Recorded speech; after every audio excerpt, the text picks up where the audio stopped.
Mnangagwa vows to declare war on any politician or military officer attempting a coup d'état.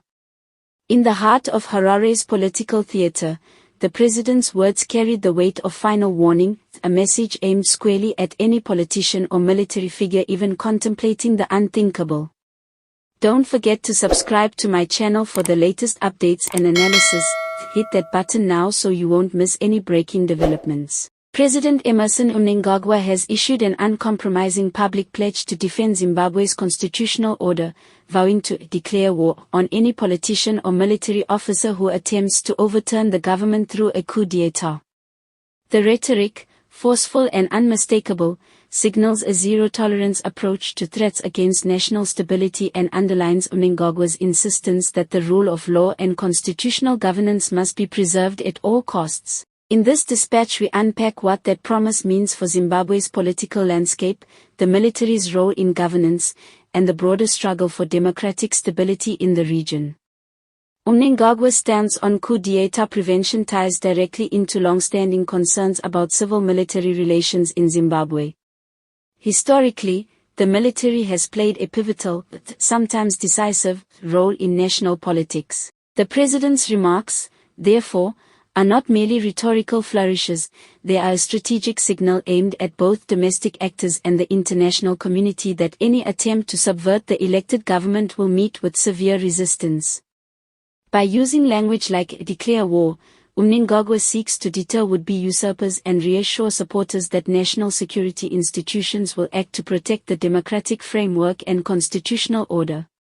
For ordinary Zimbabweans, the promise raises mixed emotions. On the one hand, many citizens weary of political turmoil may welcome a firm commitment to stability and a strong message against coups.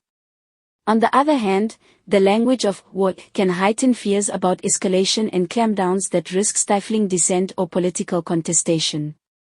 Analysts caution that safeguarding the constitution must not translate into silencing legitimate political opposition or restricting freedom of assembly and speech. The challenge for the Mnangagwa administration will be to translate firm anti-coup rhetoric into transparent, lawful policies that strengthen institutions without deepening divisions.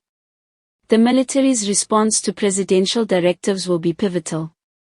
The armed forces have their own chain of command, loyalties, and institutional culture, but any promise to confront a coup attempt relies on the military's willingness to act within constitutional boundaries. A clear framework, one that defines what constitutes an illegal seizure of power, specifies rules of engagement, and guarantees civilian oversight, will be essential if the president's vow is to be credible without producing unintended consequences.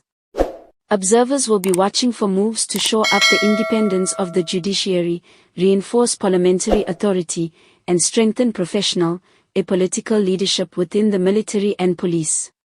Regional implications are also noteworthy. Zimbabwe's stability matters to Southern Africa's economic and political networks. A decisive stance against coups may reassure neighboring countries and international partners about Zimbabwe's commitment to the rule of law. At the same time, any heavy-handed measures could trigger criticism from civil society groups and rights organizations abroad. Diplomacy will be required to manage perceptions and ensure that efforts to deter coups are seen as promoting democratic resilience rather than entrenching a security-first approach to politics. Political actors inside Zimbabwe will also reassess their calculations. Opposition leaders and political movements must weigh their tactics carefully. Peaceful, constitutional opposition and electoral competition remain the legitimate channels for change.